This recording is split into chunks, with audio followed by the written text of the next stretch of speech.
মিনু সাহেব যে আসতেছেন, এটা আমি সর্বপ্রথম পত্রিকাতে 11 মাস আগে লিখেছি। আসলে কি তাই? আপনি সত্য কথা বলবেন, কেউ অসন্তুষ্ট হলে আপনার হাত পা ভেঙে দিতে পারে। সরকার প্রধান হিসেবে তাদেরকে কিভাবে মূল্যায়ন করবেন? What a president is.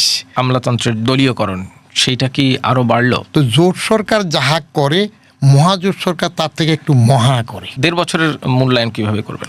Business and politics, there is no ethics. সাথে কোনো ইন্টারাকশন হচ্ছে কিনা বঙ্গভবনে? চুক্তিতে মুক্তি, এটা ছিল তখনকার একটা যুক্তি। আপনার কথা শুনলে অনেকে বলে যে আপনি কাউকে পাত্তা দেন না, আপনি পুরো ক্যারিয়ার জুড়েই কাউকে পাত্তা দেন না, নিজের মতো করে কাজ করেছেন। আসলেই কি তাই?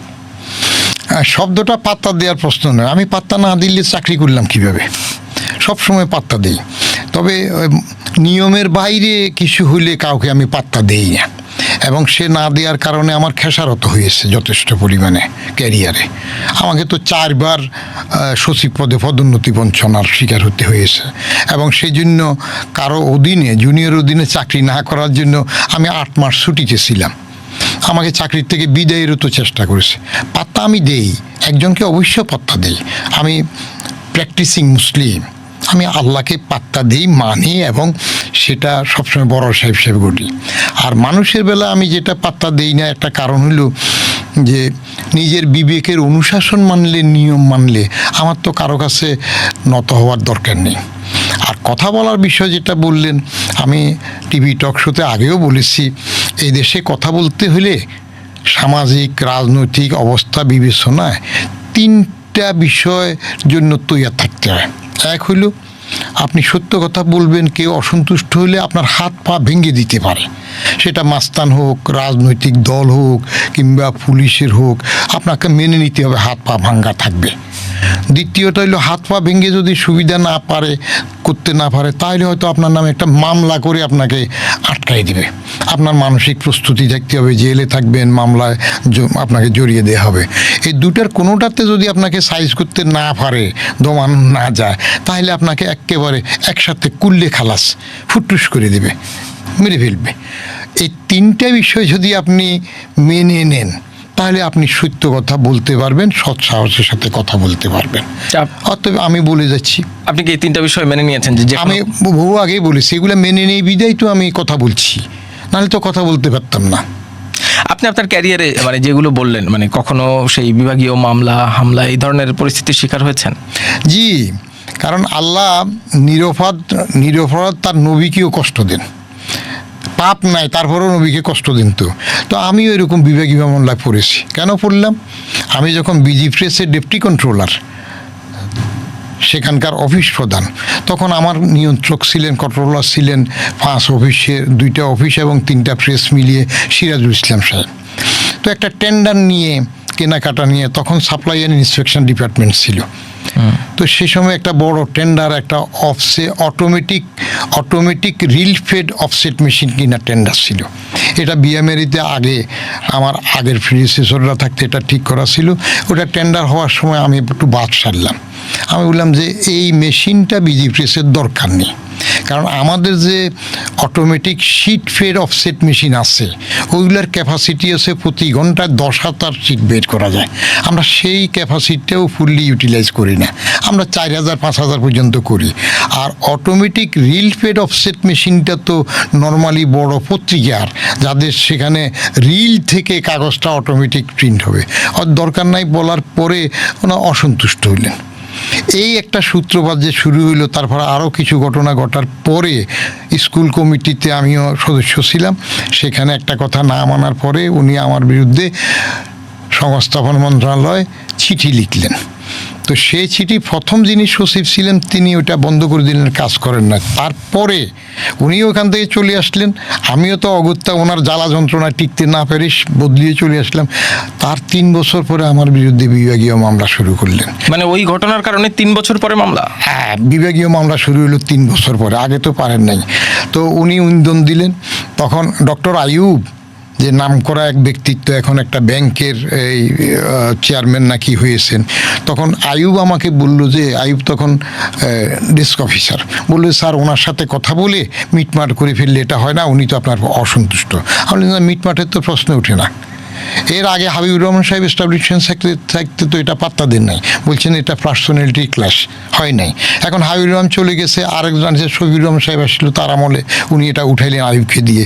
আইয়ুব বললো যে আপনি একটু ওনার সাথে, আমরা কথা বলতে যাব না তো, I am not at fault. তারপরে সে আইয়ুবরা এই মুদ্রণ শাখার থেকে আমার বিরুদ্ধে চার্জ ফ্রেম করলেন, শফিউর রহমান সাহেব আমাকে চিঠি দিলেন, আমি জবাব দিলাম,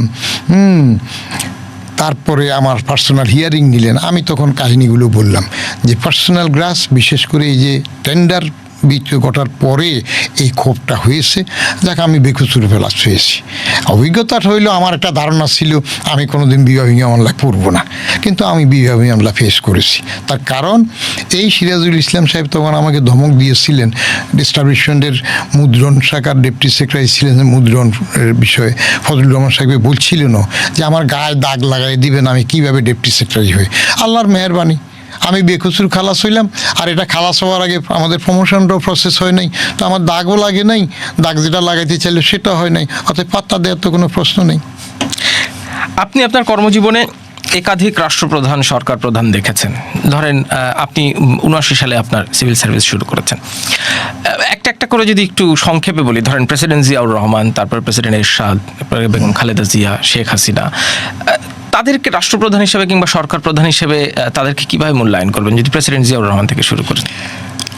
প্রেসিডেন্ট জিয়াউর রহমানের শাসনকালটা, তার অন্যান্য বিষয় নিয়ে সমালোচনা আছে, সেগুলা বিতর্কিত বিষয় আছে, যে তার 7ই নভেম্বর হওয়া বা বঙ্গবন্ধু, জাতির পিতা বঙ্গবন্ধু শেখ মুজিবুর রহমানের হত্যা, এগুলাতে তার ভূমিকা নিয়ে একটা সমালোচনা আছে, সেগুলো ভিন্ন। কিন্তু রাষ্ট্রপ্রধান হিসাবে তিনি তো, রাষ্ট্রপ্রধান তো তখন সরকার প্রধানও, তার যে ক্যারিজমেটিক রোল ছিল, ন্যায়নিষ্ঠতা ছিল, সেটা এখনও আনরাইভালড। কিছু কিছু বিষয় জিয়াউর রহমান সাহেবের ভূমিকা নিয়ে আমার দ্বিমত আছে, কিন্তু সরকার প্রধান বা রাষ্ট্রপ্রধান হিসাবে ওনার যে রোল, সেটা এখনও বাংলাদেশে unrivalled. He is still topping the list. সাদাসিধা চলন বলন থেকে শুরু করে সময়ানুবর্তিতা, আজকে একটা পত্রিকায় নূতন প্রধানমন্ত্রী তারেক রহমানের সময়ানুবর্তিতা নিয়ে একটা রিপোর্ট পড়েছি, কিন্তু জিয়াউর রহমান সাহেব তো এমন ছিলেন সময়ানুবর্তিতাতে, ক্যাবিনেট মিটিংয়ে কোনো মন্ত্রী যদি একটু দেরিতে আসতেন, তিনি হাত দিয়ে থামায় ফেলতেন। এবং একদিন বলতেছিলেন এক মন্ত্রীকে যে 7:30টায় মিটিং শুরু হলো, আপনি 10 মিনিট পরে আসলেন, মন্ত্রণালয় আপনার সচিব আসবে আধা ঘন্টা পরে, অতিরিক্ত সচিব আসবে 1 ঘন্টা পরে, জয়েন্ট সেক্রেটারি 4 ঘন্টা পরে, ডেপুটি সেক্রেটারি 6 ঘন্টা পরে, আর ডেস্ক অফিসার তো অফিসে আসা লাগবে না। এবং জিয়াউর রহমান সাহেবের সাথে মজার স্মৃতি ছিল, আমি তো সরাসরি ক্যাবিনেট মিটিংগুলা অ্যাটেন্ড করতাম প্যাড পেন্সিল দেওয়ার জন্য। আমি বলতাম আমি হইলাম টেবিল মোছা মিনিস্টার। ওনারা মিটিং করেন, আমি টেবিলে প্যাড পেন্সিল দেই, নেম কার্ড দিই, আমি টেবিল মোছা মিনিস্টার। সেখানে আমরা যেটুক দেখেছি যে তার নিয়ম শৃঙ্খলা এবং কঠোরভাবে মন্ত্রীদের পর্যন্ত সারা রাতকে তাস খেলছে 3টা পর্যন্ত, সেটাও উনি বলতেন। আবার একবার এক এনইসি মিটিংয়ের মধ্যে একটা মজার ঘটনা ঘটল, যে বস্ত্র মন্ত্রণালয়, তখন মন্ত্রী ছিলেন মনসুর আলী সাহেব, তাদের 20 কোটি টাকা লাভ হয়েছে এরকম একটা ভালো পেপার যখন প্রেজেন্ট হইল, তখন এসএ খায়ের নামে একজন সচিব ছিলেন, খুব সিনিয়র সচিব। তো খায়ের সাহেব বললো যে স্যার, আমার তো যোগ বিয়োগ করে যেটুকু দেখলাম, তো এটা তো 20 কোটি হয় না, 2 কোটি টাকা হয়। উনি ব্যাখ্যা করে বললেন, বলে স্যার কোনো এক সময় 2-এর পেছনে 0 একটা কীভাবে টাইপে পড়েছে, এই যে 20 কোটি হয়ে গেল, সেটা শেষ পর্যন্ত সবাই 20 কোটি দেখছে। তখন কেরামত আলী সাহেব ক্যাবিনেট সেক্রেটারি, নূর নবী চৌধুরী জয়েন্ট সেক্রেটারি, মিটিং থেকে এই অবস্থার মধ্যে প্রেসিডেন্ট সাহেব ফোল্ডারটা জাস্ট নিচে ছিঁড়ে ফেলে দিলেন এবং ডিসিশন দিলেন যে ডিসিশন লিখেন, ministers should come prepared in the meeting. এবং আরেকটা কথা বললেন, তার ক্যাবিনেটে 4 জন চার্টার্ড অ্যাকাউন্টেন্ট ছিলেন, বলে যে এত চার্টার্ড অ্যাকাউন্টেন্ট থাকতেও 2 কোটি 20 কোটি হয়ে গেছে, কারো চোখে পড়লো না। কখনো বঙ্গভবনে তাকে দেখেছেন, ক্যাবিনেটের বাইরে, কিংবা আপনার সাথে কোনো ইন্টারাকশন হচ্ছে কিনা বঙ্গভবনে? বঙ্গভবনে তো আমি ওই যে টেবিল মোছা মিনিস্টারের মতো ডেস্ক অফিসার হিসাবে আমাদের যে রুম, ক্যাবিনেট রুমে ঢুকার আগে দিয়ে পূব পাশে ছিল সচিবদের অপেক্ষার রুম, যার যে বিষয়ে ডাক পড়লে যেতেন, আর পশ্চিম পাশে ছিল এডিসি সাহেবদের রুম। তো আমি ওই সচিবদের রুমে ওখানে বসতাম, আর প্রেসিডেন্ট যাওয়ার সময় আমি দরজার সামনে দাঁড়ায় থাকতাম। তো জীবনে একবার কথা হইল, একদিন উনি জিজ্ঞেস করে বসলেন, সিম্পল ড্রেস, একটা পামশু পরা, প্যান্ট আর সাফারি শার্ট, আমাকে জিজ্ঞেস করলেন যে এসবি না এনএসআই। আমি বললাম স্যার আমি ক্যাবিনেট ডিভিশনের অফিসার। এই একদিন এইটুকুই কথা হয়েছে শুধু। আরেকদিন এডিসি শাহ আলম এবং আউয়াল সাহেব ডাকলেন, বললেন যে আপনার প্রতি তো সুখবর আসতেছে। আমি বললেন কী বিষয়? বলে যে আপনার যে বেল্টটা আছে, সাদা মোটা বেল্ট, এটা প্রেসিডেন্ট সাহেব পছন্দ করেছেন। প্রেসিডেন্ট সাহেবের চোখ থেকে তো কোনো কিছু লুকানো যেত না, এবং তীক্ষ্ণ চোখ, সবটাতে খেয়াল রাখতেন। তখন আমি আরও টের পেলাম যে আমার প্যান্টের বেল্টও উনি দেখে গেছেন। পরে আমাকে জিজ্ঞেস করলো যে এই বেল্ট উনি কিনতে বলছেন, কোন দোকান থেকে কিনেছেন? তা আমি এলিফ্যান্ট রোডে ওই যে হাবা হাসমত যে নায়ক ছিল, তার একটা কনফেকশনারির পাশে দোকানের নাম বলতে পারি না, আমি ওখান থেকে কিনেছি। তো আমি সেদিন টের পেলাম হোয়াট এ প্রেসিডেন্ট ইজ, যে কত দিকে হাঁটার সময় একটা ডেস্ক অফিসার, পুস্কে অফিসার, তার বেল্টও ওনার নজরে পড়েছে। তারপর তো রাষ্ট্রপ্রধান হলেন প্রেসিডেন্ট এরশাদ, তাকেও নিশ্চয়ই দেখেছেন। এরশাদ তো আসলে আমাদের দুর্ভাগ্য, আমরা তো গণতান্ত্রিক ধারা অব্যাহত রাখতে পারিনি। বঙ্গবন্ধু হত্যার পরে যেটা আসলো মার্শাল ল, এবং সেই মার্শাল লতে আমরা আরও একটা খারাপ নজির দেখলাম। যিনি গঠনতন্ত্র, শাসনতন্ত্রের রক্ষক হবেন, প্রধান বিচারপতি বাংলাদেশের, তিনি মার্শাল ল অ্যাডমিনিস্ট্রেটর হয়েছেন, চিফ মার্শাল ল অ্যাডমিনিস্ট্রেটর, মনে আছে তো আপনাদের? হ্যাঁ, আবু সাদাত মোহাম্মদ সাহেব। তো তারপরে জিয়া রহমান দল করলেন, ভোট করলেন, গণভোট করলেন, তিনি প্রশাসন সাজালেন। এরশাদ যখন আসলো, এটা হইল প্রেসিডেন্ট সাত্তার, জিয়াউর রহমান মারা যাওয়ার পরে সাত্তার সাহেব এসে যখন মোটামুটি আইন শৃঙ্খলা ঠিক করলেন এবং কঠোর হইলেন। আপনাদের মরণ থাকতে পারে যে যুব প্রতিমন্ত্রী ছিলেন কাশেম, কুমিল্লার, কেমন আবুল কাশেম।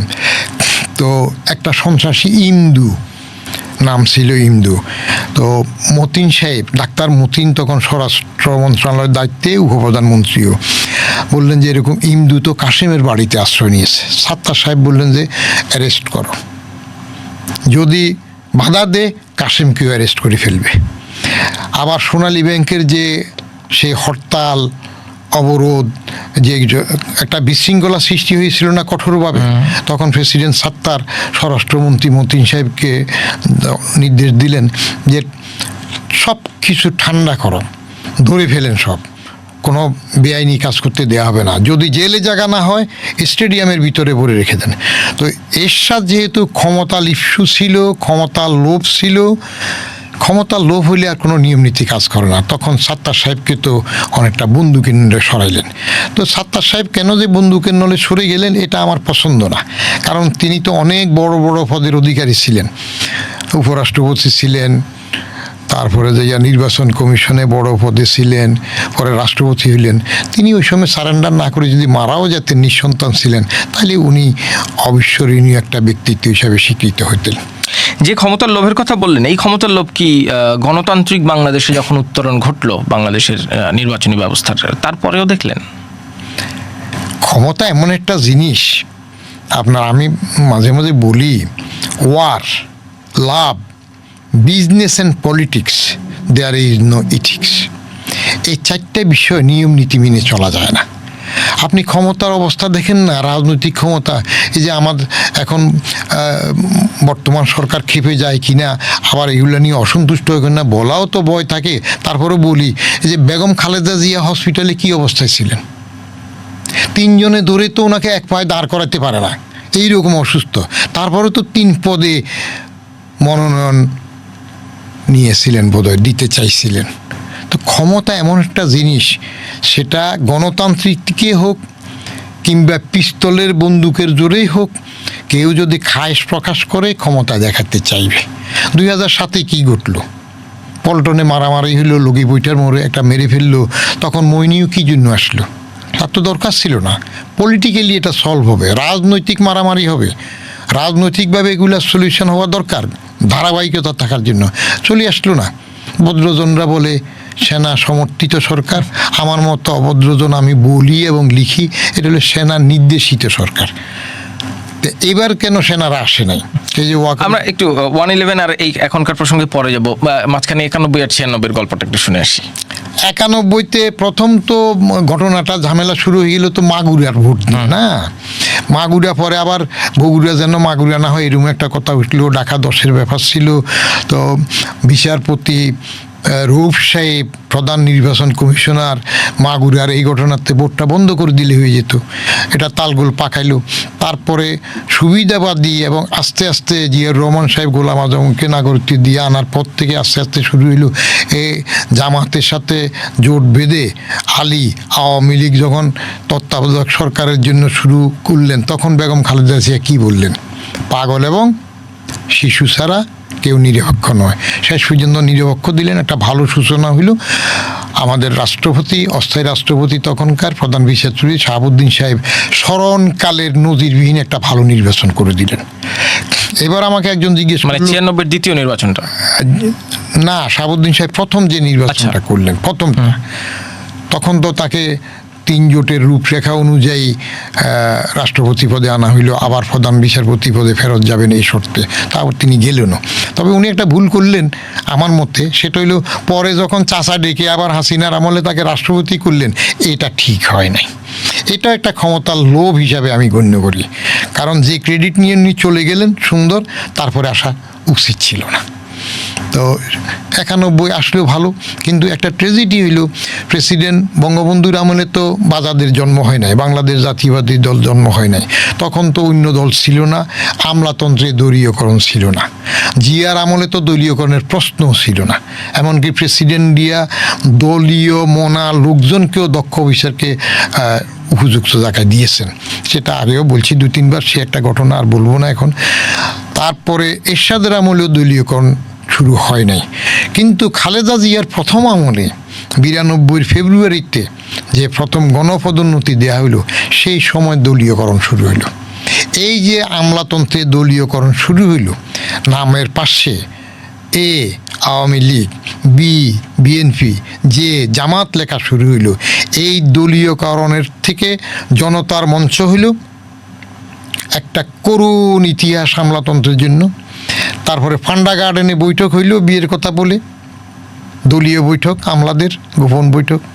তারপরে আবার বিপক্ষ দলরা উত্তরা ষড়যন্ত্র হিসেবে কথিত সেখানে বৈঠক করলেন, কেউ কেউ প্রেসের সামনে মুখ ডেকে পালাইলেন, এসব করলেন। এই দলীয়করণের জন্ম বেগম খালেদা জিয়ার আমলে শুরু হয়েছে। তারপরে এটাকে পুষতে পুষতে জোটের দলীয়করণ থেকে মহাজোটের দলীয়করণ, যেহেতু মহা আছে আরও মহাদলীয়করণ হয়েছে, এবং শেষের দিকে দলীয়করণ এমন পর্যায়ে চলে গেছে যে আমলাতন্ত্রের নিরপেক্ষতা বলে কিছু ছিল না। প্রেসিডেন্ট জিয়া যখন প্রেসিডেন্ট ছিলেন তখনও আমরা ক্যাবিনেট মিটিংয়ে, আমি তো উত্তরা গণভবনে প্রেসিডেন্ট জিয়া যখন ক্যাবিনেট মিটিং করলেন, কারামত আলী সাহেব ক্যাবিনেট সেক্রেটারি, নুর নবী চৌধুরী জয়েন্ট সেক্রেটারি, আমরা মিটিংয়ে গেলাম ওখানে। আমাদের ক্যাবিনেট মিটিংয়ের বিষয় শেষ হইল, রাজনৈতিক আলাপ শুরু, কারামত আলী সাহেব এবং আমরা অফিসাররা বেরিয়ে চলে আসলাম। আপনার মানিকগঞ্জে একটা মিটিং হলো, সেখানে ঢাকার ডিসি ছিলেন শওকত আলী সাহেব।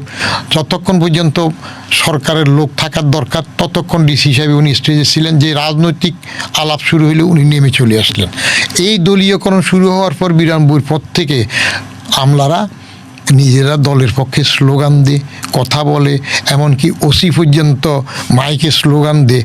এই দলীয়করণের দ্বারা আমলাতন্ত্রের গুণগত মান পড়ে গেছে, সরকারের ন্যায়নিষ্ঠতা শেষ হয়েছে, এবং খালেদা জিয়ার শেষের আমলে দলীয়করণ এত বেশি হয়েছিল। হাসিনার আমলে তো দলীয়করণ ভর্তিই ছিল, এটা বলারই অপেক্ষা রাখে না, কিন্তু বেগম খালেদা জিয়ার শেষ মেয়াদেও দলীয়করণ এত ছিল যে সচিবদের 60% উপরে দলীয় মনা হিসেবে চুক্তিভিত্তিক নিয়োগ দেওয়া হয়েছিল, এবং চুক্তিতে মুক্ত শাস্তি, এটা ছিল তখনকার একটা যুক্তি। এবং এই যুক্তিতে চুক্তি দিতে গিয়ে দলীয় করার পরে আমলাতন্ত্রে সবাই এবং নির্দলীয় থাকতে চায় না, দলীয় ছাড়া। এমন হইলো চুক্তিভিত্তিক নিয়োগ কাউকে একবার, কাউকে দুইবার, তিনবার, এমনকি খোদ খালেদা জিয়ার নিজের কার্যালয়ের সচিব খন্দকার শহীদুল ইসলাম, আমি তাকে অন্ধকার বলি কারণ বেগম জিয়াকে অন্ধকারে রেখে অনেক ফাইল টাইল উনি অনেকভাবে সই করাতেন, এসবগুলা চাউর ছিল। তাকে তো 4 বার চুক্তিভিত্তিক নিয়োগ দেওয়ার পর রমজানে তার বিদায় উপলক্ষে চাঁদা উঠাইয়া ইফতার টিফতার খেয়ে চলে যাওয়ার পরে আবার মেয়াদের অল্প কয়দিন বাকি ছিল, 25 দিন না কদিন, 5বার তাকে চুক্তিতে নিয়ে আসেন। হয় এই গভর্নমেন্ট যদি ওরকম চুক্তিতে যায় একই দশা ঘটবে। 2009 আওয়ামী লীগ ক্ষমতায় আসার পর এই আমলাতন্ত্রের দলীয়করণ সেইটা কি আরো বাড়লো? অবশ্যই বাড়ছে। বলেন কি আপনি? কারণ ওই যে জোট সরকার, যে তখন জোট ছিল না 15 দলীয় 7 দলীয়, তো জোট সরকার যাহা করে মহাজোট সরকার তার থেকে একটু মহা করে। দলীয় মনা যাদেরকে আইনের আওতায় এনে এক সরকার বাদ দে, পরের সরকার তাদের লোক মনে করে সেগুলাকে আবার ফেয়ার ফয়েলেসে সব প্রমোশন দে, সবগুলা দিয়ে দে। যে কোনো সরকার আসছে, বিএনপি সরকার শাস্তি দিল, আওয়ামী লীগ সরকার এসে এগুলাকে সব দিয়ে দিল। এমনকি এমন দেয়া দিল যে নিজে নর্মাল রিটায়ারমেন্টে গেল সেই লোকটাকেও শেষ পর্যন্ত হয়তো এডিশনাল সেক্রেটারি করে দিল, একবারে ডেস্ক অফিসার থেকে সব পাওনা সহ দিয়ে দিল। আবার এই তত্ত্বাবধায়ক এসে তো এরকম দিল যে দরখাস্ত নিয়ে কমিটি করে অন্তর্বর্তী সরকার এসেও। তো এইগুলো এখন আমরা অপেক্ষা করব এইবার কতটুক হয়। বাই দিস টাইম কথা শুরু হচ্ছে যে দলীয়করণের আভাস পাওয়া যাচ্ছে, দলের লোকজনকে আবার কন্ট্রাক্ট দিয়ে নেওয়া হচ্ছে বা নিতে পারে। এমনকি সমালোচিত দলীয় একটা আমলাকে উপদেষ্টা করা হয়েছে, এটা বাইরে। আমি যেহেতু এসব নিয়ে লিখি, কলাম লিখি, বলি, আমাকে বারবার বলে আপনি বলতে পারেন না এ নাকি কেন নিল। আমি সরকারের পছন্দ, সরকারের দলের জন্য কাজ করছে, পছন্দ হয়েছে নিয়েছে, কিন্তু বিতর্কিত আমলা তাকে উপদেষ্টা করেছে, মানুষ সমালোচনা করতেছে। আমলাদের যে রাজনৈতিক দলীয়করণ, এইখানে দোষটা কার, রাজনীতিবিদদের না আমলাদের? এটা মানে আপনাকে তো কেউ দলীয়করণ করতে পারে নাই কখনো, তাহলে আমাকে চেষ্টা করেছে, তো চেষ্টা করতে গিয়ে আমার ক্ষতি হয়েছে। মনে করেন ছোট্ট কথা বলি, আমি যখন ছাত্রলীগের ফান্ডা গুন্ডাদেরকে টেন্ডার দিলাম না, সালাউদ্দিন ইউসুফ স্বাস্থ্যমন্ত্রী, আমি তখন স্বাস্থ্যমন্ত্রী মাত্র ডেপুটি সেক্রেটারি, তখন সালাউদ্দিন ইউসুফ আমার চেয়ারে বসতে দিল না, বললো যে এ তো বিএনপি করে, আমার ছাত্রদেরকে টেন্ডার দিয়ে নেয়। Bogus tender, managed. আমানুল্লাহ সাহেব প্রতিমন্ত্রী ছিলেন, উনি তদন্ত করলেন যে আমাকে দিয়ে তদন্ত করেন, আমি বললেন যে এটা স্টেট ম্যানেজ। বুয়া টেন্ডার, বাসার ফার্মের ঠিকানাও নাই, বাসার ঠিকানা। তো ইউসুফ সাহেব আমারে বাদ দিয়ে দিয়েছেন যে আমি তার পছন্দের লোক না। আবার পরে যখন খন্দকার মোশাররফ সাহেব আসলেন, ফজলুর রহমান স্বাস্থ্য সচিব হইলেন, তারা তো আমার সচিবালয় থেকেই বের করলেন, বলে যে এটা আওয়ামী মনা, আমার ভাত বেচতে সেরাটা হোটেলে পাঠাই দিল। আপনি দলীয় মনা না হইলে যার বিপক্ষে যাবে সে আপনাকে দলীয় মনা বলবে, তার দলের নয় বলবে। আমাকে তো 4 বার খালেদা জিয়ার আমলে সচিব পদে পদোন্নতি দেওয়া হয় নাই। এমনকি বেগম জিয়া সংস্থাপন সচিব তখনকার ডক্টর মাহবুব মারা গেছে, মাহবুবকে এইটুকু বলছেন যে বদিউর রহমান একটা ভালো অফিসার, দক্ষ অফিসার, সৎ অফিসার, সবাই বলে, তাকে প্রমোশন দেন না কেন? তো ডক্টর মাহবুব নিজে আমাকে বলে যে স্যার আমরা তো নাম দিতে চাই, তখন তো ম্যাডাম হাসিনা এসে আবার ম্যাডাম না হওয়ার জন্য স্যার চালু করছে সংবোধন, যে আমরা তো প্রত্যেকবারই পাঠাই, কিন্তু আপনার ওখানকার সচিব খন্দকার সাহেব তো নাম কেটে দে, হ্যাঁ, তাকে আওয়ামী না বলে। তো এই যে দলীয়করণ হলে আমি তো 8 মাস ছুটিতে ছিলাম। না মানে এইখানে রাজনীতিবিদদের দায় কে বেশি? দায় বেশি। প্রথম দায়িত্ব হইল পলিটিক্যাল মাস্টার্সরা, পলিটিক্যাল মাস্টার্স এবং ব্যুরোক্রেট সার্ভেন্টস। এই জিনিসের ডিমার্কেশন যদি আপনি অ্যামালগেমেট করে ফেলেন, ডাইভার্জ করে ফেলেন, তাহলে সমস্যা। নীতি নির্ধারণীতে থাকবে রাজনীতিবিদ। At the end of the day বাস্কেটে কী আসে, ভালো মন্দ, সেগুলা পলিটিক্যাল মাস্টার্সের দ্বারা হবে। আমলা সেই নীতি বাস্তবায়ন করবে, সেটার ভুল ত্রুটি থাকলে ওটা বলবে, দৌড়ে দেবে, এবং ভুল জানানোর পরও যদি প্রণীত নিয়ম কানুন আইন বিধি এগুলো শুদ্ধ না হওয়া বলার পরও যদি অর্ডার দিয়ে লিখিত অর্ডার থাকে তখন সে ক্যারি আউট করতে হয়তো বাধ্য না, এটা উপরেও উঠাতে পারে, তারপর নাহলে করবে। অতএব প্রথম দোষ হইল রাজনীতি। রাজনীতিকরা যখন তোষামত করে দলে যায়, আমলা তত্ত্ব সুযোগ চাইবেই, আমলারা কামলা, এরা সুযোগ চাইবে। মন্ত্রী হওয়ার জন্য আগের বিএনপির এক মন্ত্রী প্রথম 32 নম্বরে দৌড়েছে না, হ্যাঁ 32 নম্বরে গেছে, পাত্তা পায় নাই, সুযোগ পায় নাই, অর্থাৎ ওনাকে ঢুকতে দেরি করছে, সেই জন্য মইনুল রোডে চলে আসছে, আইসা দলে বিশছে। কেন নেবে? ভোর খাওয়া নাই। কোনো আমলাকে তো মন্ত্রিত্বে নেওয়ার দরকার নাই রাজনৈতিক সরকারে, হয়। আর যিনি সিভিল সার্ভিসে আসলেন ইন্ডিয়ান, তিনি হয়তো সেক্রেটারি হইলেন। ওখানে একজন সেক্রেটারি একজন মন্ত্রীকে মোর দেন 80-90% ক্ষেত্রে ফাঁকি দিয়ে কাজ চালায় নেবার তো উপায় থাকবে না। কারণ মন্ত্রী দুটো জিনিসই জানেন, মন্ত্রী তার রাজনীতি বুঝেন এবং প্রচুর লেখাপড়া করে আমলাতন্ত্র বুঝেন। আমাদের এখানে দুর্ভাগ্য হয়, আমাদের অনেক মন্ত্রী লেখাপড়া করেন কম, এবং সংসদে যে বসে বাজেটের বই টই দেওয়া হয় বা আলাপ টালা হয়, এরা বেশিরভাগ থাকে হ্যাঁ জয়যুক্ত হয়েছে মধ্যে হাত তোলার মধ্যে থাকে, পরে কম। আমি নিজে সংসদে 4 মাস চাকরি করেও দেখেছি, তাতে সম্মানিত মন্ত্রীরা অসম্মানিত হইলেও করার কিছু নেই। এই ব্যাপারে ছোট্ট একটা গল্প বলি, আগে একবার বলছিলাম। ইজ দ্য ক্রাইটেরিয়ান, একটা ম্যাটার্স। কারণ নতুন মন্ত্রী হয়েছেন, এসে ইলেকশনে অনেক টাকা খরচ করছেন, তো টেন্ডার ফেন্ডার আসবে বড় কোটি কোটি টাকার। সচিবকে ডেকে বললেন যে খেয়াল রাখবেন, অনেক টাকা তো ব্যয় হয়েছে, সামনেও তো আবার আমার নির্বাচনী ব্যয় আছে। তো সচিবরা তো আমলা, এক একটা আমলা, আমি প্রায় বলি, যদি ন্যায়নিষ্ঠ না হয়, দেশ প্রেমের মধ্যে যদি না থাকে, এই দুইটা বিবর্জিত হইলে, ন্যায়নিষ্ঠতা এবং দেশপ্রেম বিবর্জিত হইলে একটা আমলা হাজারো ইবলিসের চাইতে সেরা শয়তান হয়। তো সচিবকে এটা বললে নতুন মন্ত্রী, সচিব তো আবার পাকা ঘাগু, অনেক মন্ত্রী পার করে আসছে, ভাবে মন্ত্রী তাকে টেস্ট করতেছে কিনা যে তিনি সৎ কিনা, কথা জবাব দে না। মন্ত্রী আবার বলে, জবাব দে না। পরে যখন 3rd টাইম বলে, তখন বলে যে স্যার ডু ইউ রিয়েলি মিন ইট, যে আপনার কিছু ব্যবস্থা করতে হবে? বলে যে একটু খেয়াল রাখবেন। তখন এক বড় টেন্ডারের বেলায় মন্ত্রী যখন বললো যে এটার বেলায় একটু খেয়াল রাখেন, টাকা পয়সা কালেকশন লাগবে আর কি, গল্পই ধরে নেন আপনি, যদি আমাদের কোনো মন্ত্রীর সাথে না মিলে আর কি। তো সচিব বললো স্যার একটা রেওয়াজ আছে, ওই 50-50, আপনি 50% পাবেন আর 50% আমাদের নিচের সবাই আমরা ভাগে পাবো। মন্ত্রী একটু রেগে গেলেন, জেল খাটলে আমি খাটবো, বদনাম হইলে আমার হবে। বলে যে এটা রেওয়াজ, আর না হলে আপনি যেটুক পারেন নিজে নিজে করে নেবেন, আমরা ফেয়ার যেটুক নিয়ম সেটা লিখে দেব। তো যাক, আপোষ হইল, মেনে নিলেন। যখন পাইল গেল মন্ত্রীর কাছে, নথি যখন গেল, তখন খাম যায় নাই। খামটা না যাওয়াতে মন্ত্রীর আগে নট অ্যাপ্রুভ লিখে দিল। পরে সচিব এসে বলে স্যার এটা কি? বলে যে কথা ছিল ওইটা কই? বলেছে সেটা আছে, সময় লাগে, এগুলার একটা ঘুষেরও একটা গুড উইল আছে, ঘুষের একটা রেওয়াজ আছে। এটা আমরা ওয়ার্ক অর্ডার দেব, ও কাজ শুরু করবে, মিডিয়া আছে, অনেক শয়তান মিডিয়া আড়ি ফাড়ি করে সব বের করবে, তারপরে যাইয়া প্রধানমন্ত্রীর অফিস আছে, কোনো অসুবিধা হয়, মাস 6 মাস যাবে, সব কিছু ঠিকঠাক হয়ে গেলে খাম আমার কাছে আছে দেব।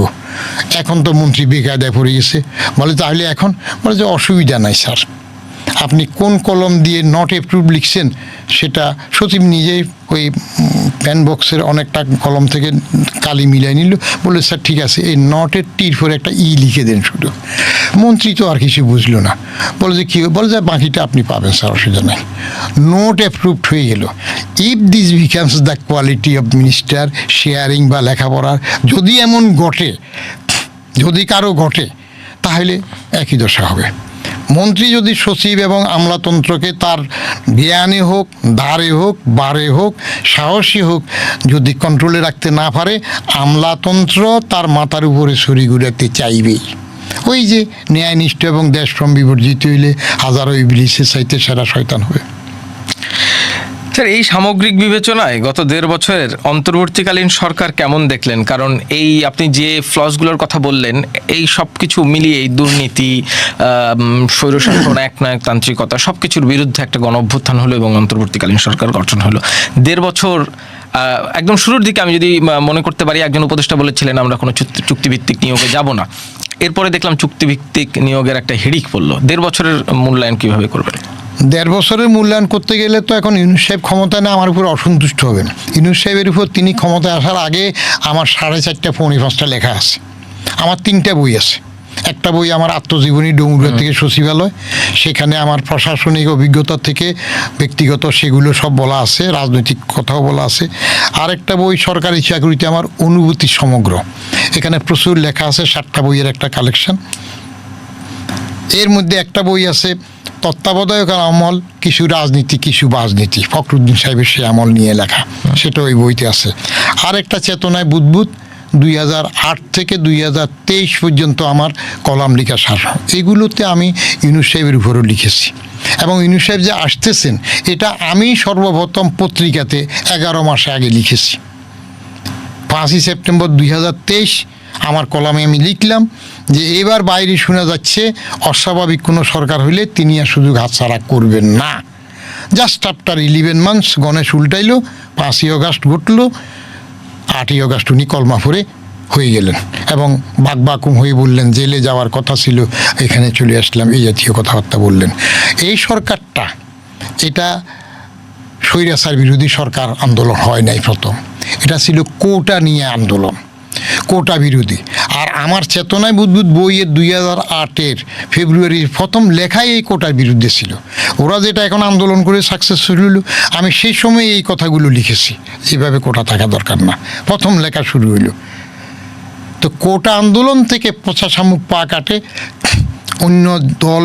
বাজার যখন বারবার আওয়ামী লীগের হাতে পিটানো খাচ্ছে, সাউন্ড গ্রেন দিয়ে নয়াপল্টনের মিছিল ভঙ্গ করে দিল, কিছু পারলো না।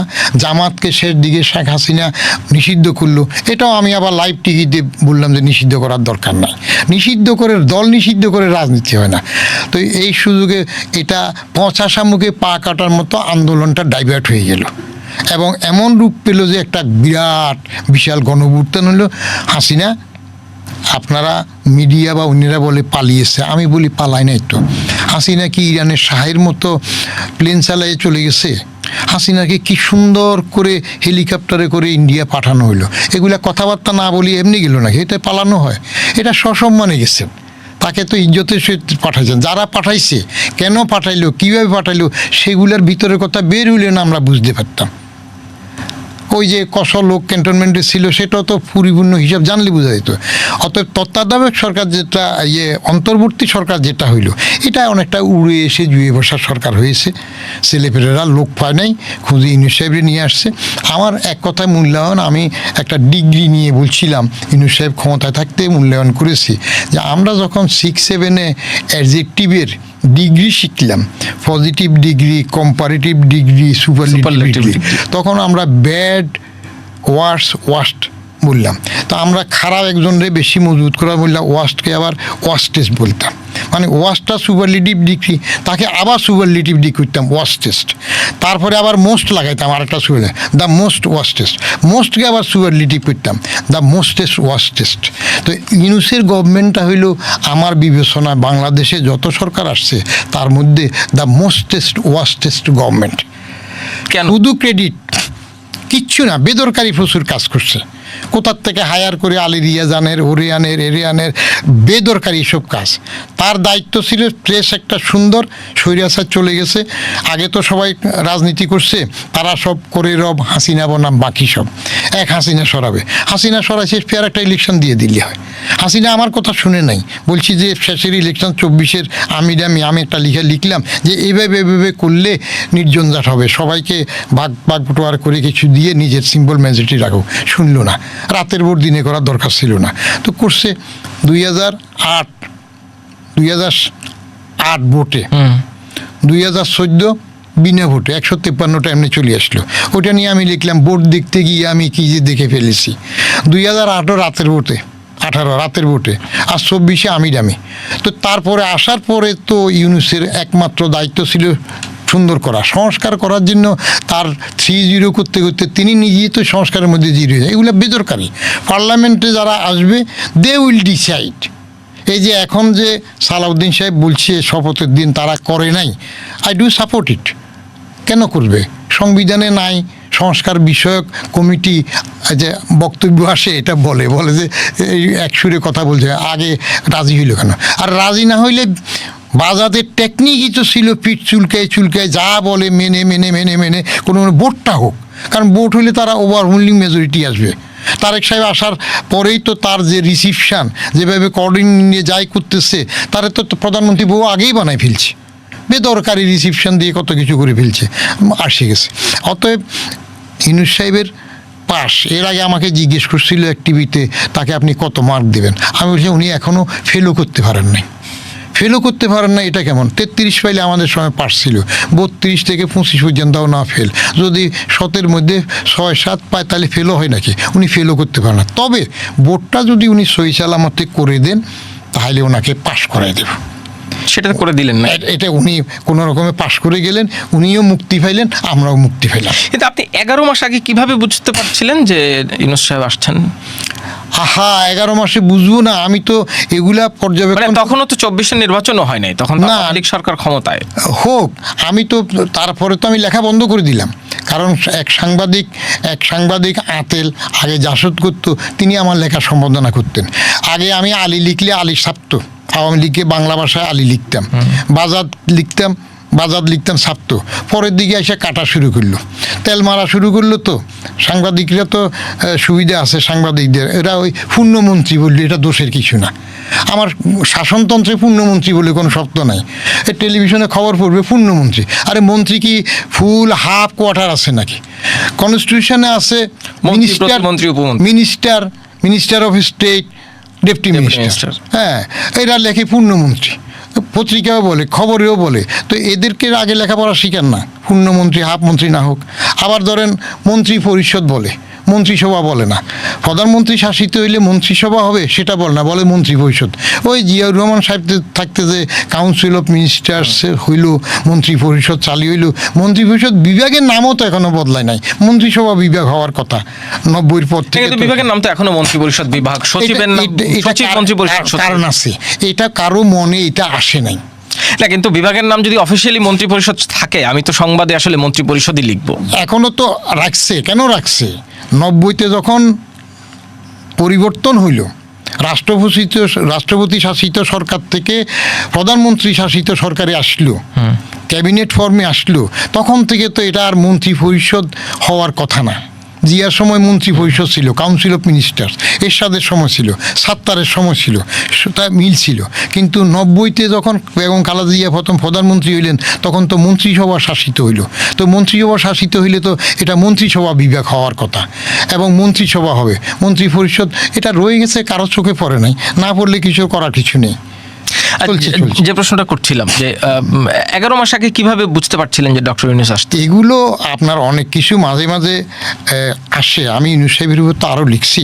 একটা লেখা আছে যে এটা কি হাসিনার আরেক ইউনূসবাজি? ইউনূস সাহেবের ওয়ার্ল্ড ব্যাংকের এমডি করার একটা ফাঁয়তারা ছিল না? তো আগের লেখাও ছিল। ইউনূস সাহেব ব্যক্তিগতভাবে ওনাকে আমার কাছে প্রথম শপথ গ্রহণের পরে আমি প্রথম টিভিতে বলছিলাম হি ইজ মানি লাভার, এবং তারপরে বলছি he is both money lover and power lover. এবং এই সরকারের মধ্যে উনি ওনার আখেরটাই বেশি গুছিয়েছেন। নিজে যা যা করার, যে ট্যাক্স মকুব থেকে শুরু করে লাইসেন্স নেওয়া, নিজের বিল্ডিং করা, যা বেদরকারি কাজ করছে, কিচ্ছু দরকার ছিল না। এই যে নির্বাচনটা দিয়েছে, শুধু নির্বাচন দিত, নির্বাচিত সরকার। আপনি যে দেশে মানুষ যেমন, আপনি সেটার বাইরে যাবেন কেমনে? বাইরে গেলে অসুবিধা আছে।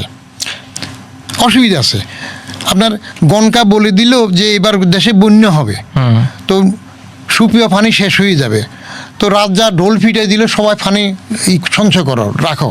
এখন পানি রাখার জন্য কার কতটুক ভাণ্ড থাকে? রাজা উজিরের বেশি ছিল, তারা অনেক পানি রাখছে, প্রত্যেকের পানি শেষ হয়ে গেল, তারা বন্যার পানি খাইলো। গণকাতা বললো বন্যার পানি খাইলে সব উল্টা বলবে, হাঁকে না বলবে, সত্য মিথ্যা বলবে। তখন রাজা উজির যারা একটু পানি এলো, এটা যেটা সত্য বলে গোটা দেশবাসী বলে মিথ্যা, কারণ বন্যা পানি খেয়েছে। তখন উজির বুদ্ধি দিল, হুজুর আমরা নিজে যা পানি আছে সেগুলো ফেলাই দিয়ে একই পানি খাই, তাহলে এক মিল হয়ে যাব। দেশ যেভাবে চলে, সেখানকার বাইরে আপনি ফাও বাইরে করা, মানুষ যেটা হজম করতে পারে, দেখতে পারে, হজম করতে পারে, সেভাবে চলতে হবে। এই এখন মন্ত্রীরা উল্টাপাল্টা কথা কইছে না, একজনের সংজ্ঞা দিল কি নতুন, সাদাবাজি, সাদা আর সাদাবাজি এক নয়, দরকার ছিল জায়েজ করার হোক, এটা হোক। আরেকজনে বলতেছে কি যে ডাক্তাররা মানুষের পিছনে নাকি দূরাবে। আরে ডাক্তার জিন্দিগিতে মানুষের পিছনে দূরায় না, লোক মরে গেলে আবার রাইখা দেয় টাকার জন্য হসপিটালে, তো নাকি দূরাবে। ফাউল কথাবার্তা বলা আবার শুরু হয়ে গেছে কিছু। ইউনূস সাহেব আসবে, উনি লুবি আমি টের পাইছি একটা ঘটনায়, বলেই ফেলি। সেটা হইলো আমি তখন NBR এর চেয়ারম্যান, উনি 2007 সালে 7 সালে, উনি 2006 নোবেল প্রাইজ পেলেন না ওনার গ্রামীণ সহ। তো ওনার লোকজন পাঠাইলো আমার কাছে, ওনার নোবেল মানির উপরে যেন ট্যাক্স না হয়। আমি ইনকাম ট্যাক্স অর্ডিন্যান্স ছিল তখন 84-এর, ওইটার ধারা পর্যন্ত দেখাই দিলাম, লিখে দিলাম, ওখান বলে দিলাম যে any remittance through normal banking channel from abroad is tax free. এই বিধান এখনও আছে, বিদেশ থেকে কোনো রেমিটেন্স নর্মাল ব্যাংকিং আসলে ওটার উপর ট্যাক্স হয় না, ট্যাক্স ফ্রি থাকে। তো আমি বললাম যে ওনার নোবেল প্রাইজের উপর ট্যাক্স হবে না, শুধু নর্মাল ব্যাংকিং চ্যানেলে আসলেই হবে। এই কথা আমি বিশ্বাস করতে পারি না। কি চাপ তাদের! ইউনূস সাহেব নিজে আমার কাছে যাওয়া বাকি রাখলো যে না আপনি এটা লিখিত দিয়ে দেন, আমি এটা লাগবে না। পরে নোবেল কমিটির থেকে পর্যন্ত আমাকে টেবিল করাইছে ওদিক থেকে, সেখান থেকে, যে এটার উপর ট্যাক্স। আর এর কী আজগুবি বিয়া! তো মানি লেবার না হইলে এটা নিয়ে তো ইয়েকে শেষে বিরক্ত হইয়া ওনার যে লোক বেশি চাপাচাপি করছে, একজন আসছে, এখন তো চেয়ারও আর মনে নাই, অনেক আগে। আমি বললাম যে শুনেন, আপনি যদি জিতে পারেন ইউনূস সাহেবরে বললেন, আমি বদিউরম যদি নোবেল পাইতাম তাহলে এমনি খুশি হয়ে ট্যাক্স দিয়ে দিতাম, হাত তো দুইটা খালি নিয়ে যাবে। এত সম্পদ ট্রাস্টে দেখ যাইতে হোক, এত লোভের কি আছে? একটা অস্থির করে ফেলাইলো, নোবেল মানির উপরে ট্যাক্স হবে কি হবে না। তখন আমি টের পেয়েছি, ও বাবা এটা কি জিনিস। যে জন্য আমি একমাত্র ব্যক্তি তার পাশে বসেও তার সাথে ছবি উঠাই নি, ছবি উঠাইতে এসে চলে গেছি। বিয়ের এক টেবিলে বসাইতে চাইলেও বসি নি, অন্য সবাই উঠায়, আমার এত প্রিয়তা নাই। এই জায়গাটা যদি সহি থাকে, লোভ না থাকে, তাহলে আপনি মানুষ চিনবেন, যে যাই করুক মানুষ চিনতে কষ্ট হবে না। আপনি বর্তমান সরকারের মন্ত্রীদের কথা বলছিলেন, যে নানান রাষ্ট্রপ্রধান, সরকার প্রধানের আমলে যে গল্পগুলো আপনার মাথায় আছে, যত রকম মানুষ দেখেছেন, তার বিবেচনায় এই সরকারের এই যে শুরুর কয়দিন কিভাবে প্রত্যাশা করছেন যে সামনের দিনগুলো কিভাবে চলবে?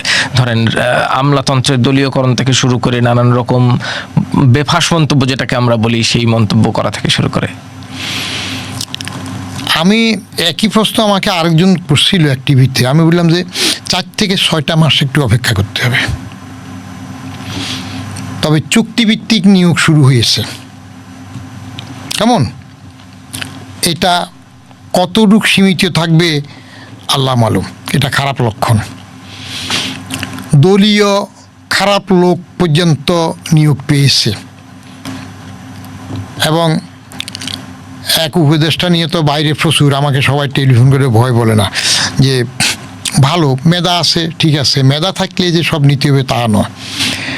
তো এটা কতটুক হয় দেখা যাবে।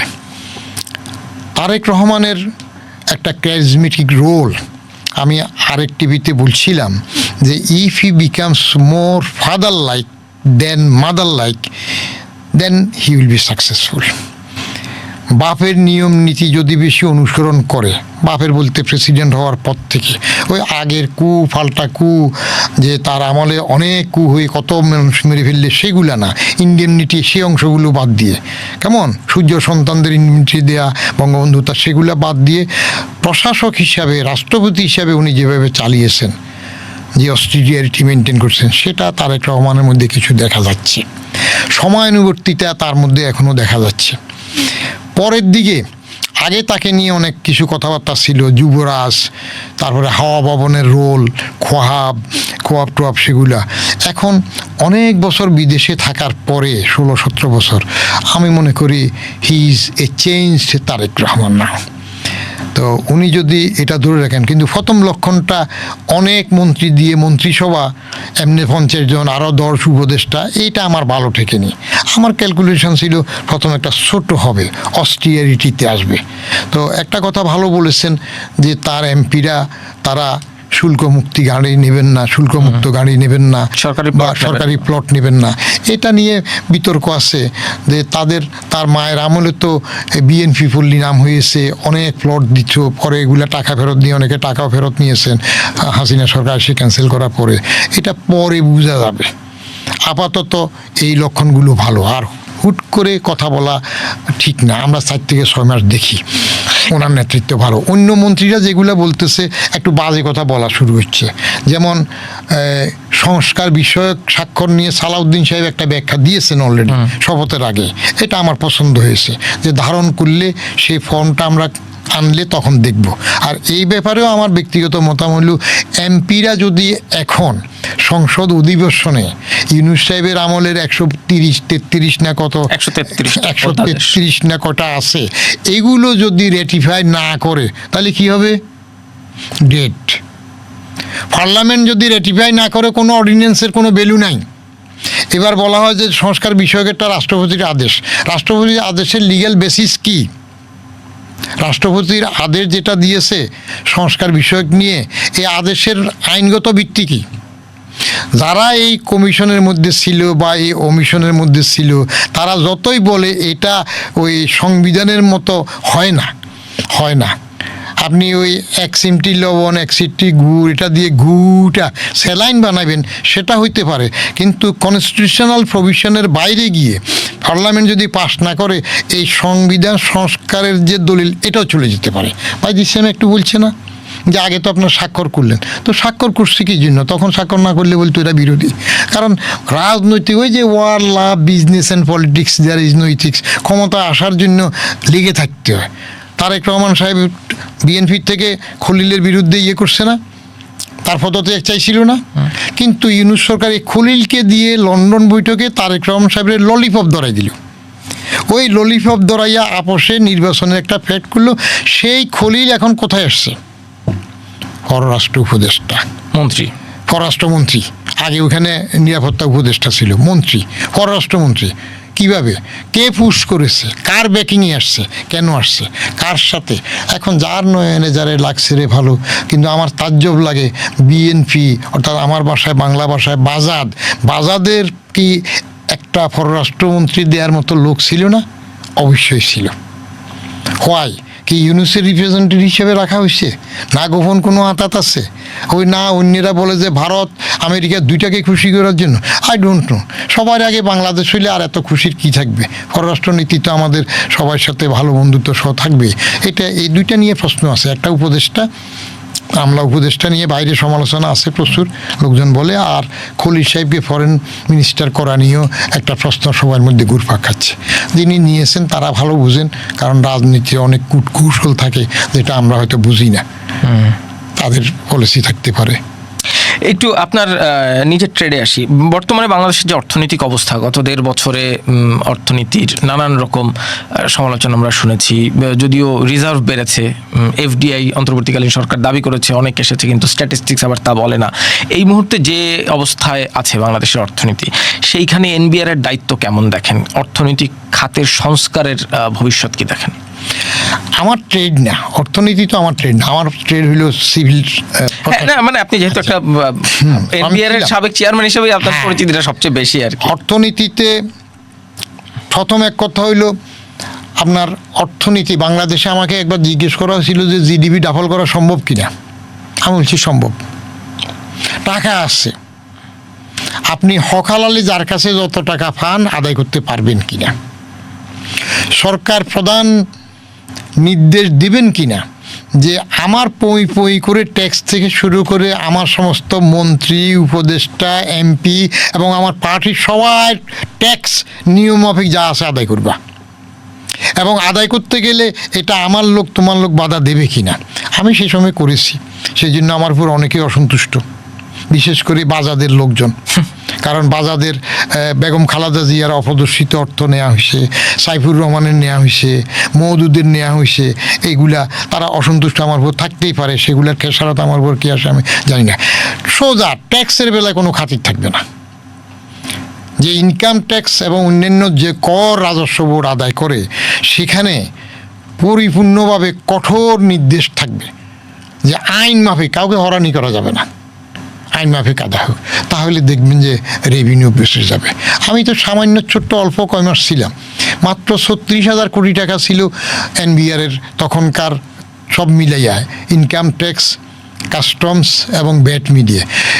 আমি 43,850 কোটি টাকার টার্গেট নিয়েছিলাম। এটুক নেওয়ার পরে আমাদের উপর দুইটা মাতব্বর থাকে বাইরের, একটা কি বলে ওয়ার্ল্ড ব্যাংক, বিশ্ব ব্যাংক না, বিশ্ব ব্যাংক, একটা IMF, আর একটা আইএমএফ। হ্যাঁ, আইএমএফটাকে তো এটা ইন্টারন্যাশনাল মনিটারি ফান্ড, আর আমি এটা আইএমএফ বলছিলাম আইএম ফুল। হ্যাঁ, আইএমএফ মানে আইএম ফুল। এই দুইটা ফাও মাতব্বরী সংস্থার মাতব্বরীর জন্য আপনি যদি বেশি গেরাকলে পড়ে যান, আমাদের এখানে অনেক আতেল আছে, অনেক দালাল আছে, তারা সবসময় এগুলার লেজুর ভিত্তি করে বাইরের থেকে থাকা এখানে আসে, আইসে আবার এখানে বড় বড় পদেও হয়, বাইরে এদের দালালি করে, এদের কাজ করে, পরে এই দেশে এসে কেউ সরকারের কিছু একটা হয়ে যায়, কেউ মন্ত্রী হয়ে যায়, এরকমও হয় আর কি। তো এইগুলার কথা না শুনে নিজস্ব পদ্ধতিতে নিজেদেরগুলা যদি আপনি করেন, তাহলে নিজের ট্যাক্স আদায় করেন, প্রচুর হবে, প্রচুর হবে। শক্তভাবে আপনি চান কি না যে আমার বন্ধুর ব্যবসা প্রতিষ্ঠান কোনো খাতির করবেন কি না, যদি না করেন ইন টোটো একটা ড্রাইভ দেন। আমি একটু জরিপ করতে চেয়েছিলাম, তারপরে তাও তো দেয় নাই। এই ফখরুদ্দিনের সরকার একটা অরাজনৈতিক সরকার ছিল বলে তাও তো জরিপ করতে দেনি। আপনি ঘরে ঘরে হাউস টু হাউস সার্ভে করেন না, দেখবেন যে প্রচুর লোক ট্যাক্সের উপযুক্ত কিন্তু ইনকাম নেই না।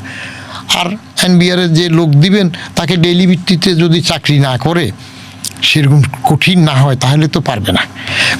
চুক্তির জন্য আমাদের এক এনবিআর চেয়ারম্যান প্রায় তো চুক্তিতে থাকে।